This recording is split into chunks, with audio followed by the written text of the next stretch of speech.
ఖమ్మం జిల్లాలో cyber crime కేసులో పోలీసులు పురోగతి సాధించారు. 6 ప్రధాన నిందితులను అరెస్ట్ చేశారు. గత ఏడాది డిసెంబర్లో సైబర్ క్రైమ్ మోసాలపై సాయి కిరణ్ అనే వ్యక్తి పోలీసులను ఆశ్రయించారు. ఈ మేరకు విఎం బంజర్ పోలీస్ స్టేషన్లో ఫిర్యాదు చేశారు.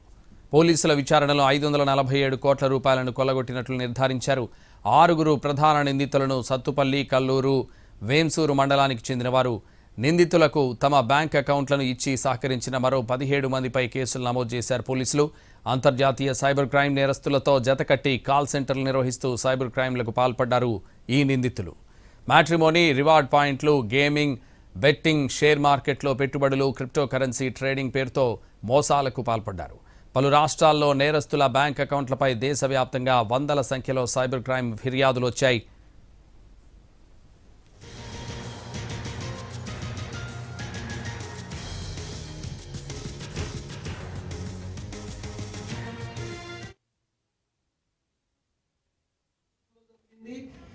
అండ్ బయట కూడా జరిగింది. కొంతమంది ఆస్ట్రేలియన్ సిటిజన్ కూడా చీట్ చేయడం జరిగింది. బట్ అది మనం ఏమో చెప్పినైతే అందరూ మ్యాక్సిమం ఇండియన్ సిటిజన్కి చీటింగ్ చేసి ఇది సైబర్ ఫ్రాడ్ చేసి డబ్బు ఇక్కడ నుంచి బయట పంపించి కొన్ని కమిషన్ తీసుకొని అలా ఆ డబ్బుకి అక్కడ కంబోడియాలో ఉన్న చైనీస్ ఏజెంట్స్ ఉంటారు వాళ్ళకి పంపించడం జరిగింది.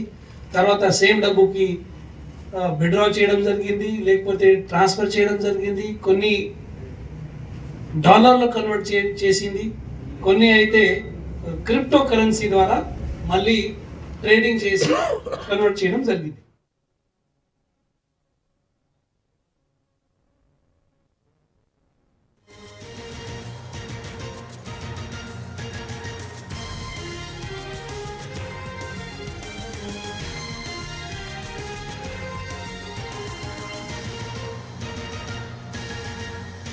ఖమ్మం జిల్లాలో సైబర్ క్రైమ్ కేసులో పోలీసులు పురోగతి సాధించారు. 6 ప్రధాన నిందితులను అరెస్ట్ చేశారు.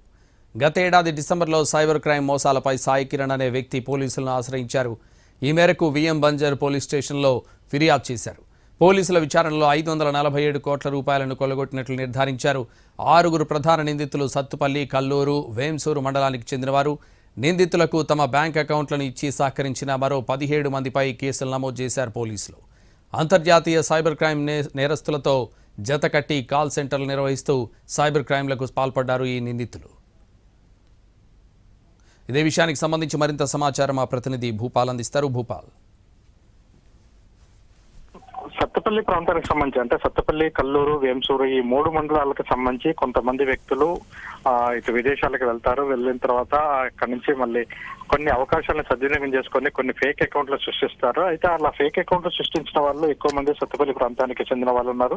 ఈ ఫేక్ అకౌంట్ల ద్వారా ఇటు ఆస్ట్రేలియా, కెనడా పలు ప్రాంతాలకు అక్కడ వాళ్ళని కూడా మోసం చేసిన ఘటనలు ఉన్నాయి. ఈ నేపథ్యంలో హైదరాబాద్ లో ఒక కేసు నమోదైంది గత నెలలో నమోదైన తర్వాత దానికి సంబంధించి ఇంకా వివరాలు సేకరిస్తూ ఎంక్వైరీ చేస్తున్న నేపథ్యంలో ఈ సైబర్ క్రైమ్ సంబంధించి పెద్ద విషయాలు కూడా బయటకు వచ్చాయి. ప్రధానంగా మ్యాట్రిమోనీ, గేమింగ్, అదేవిధంగా షేర్ మార్కెట్ లో పెట్టుబడులు, క్రిప్టో కరెన్సీ. అంటే ఈ క్రిప్టో కరెన్సీకి సంబంధించి కూడా గతంలోనే ఒక 3 నెలల క్రితం ఒకసారి హైదరాబాద్ నుంచి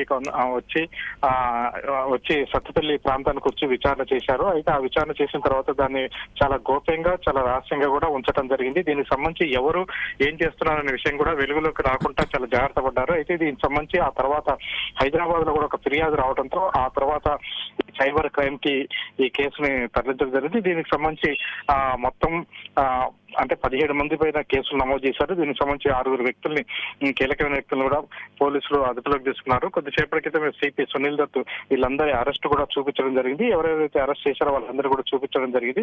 దీనికి సంబంధించి సత్తుపల్లి ప్రాంతంలో మాత్రం ఒక సంచలనం కలిగిందని చెప్పవచ్చు. దాదాపుగా 1 కాదు 2 కాదు, దాదాపు 547 కోట్ల రూపాయలు అక్రమంగా దీనికి సంబంధించి వ్యాపార లావాదేవీలు జరిగినట్లుగా గుర్తించినట్లుగా సిపి సునీల్ దత్ స్పష్టం చేశారు.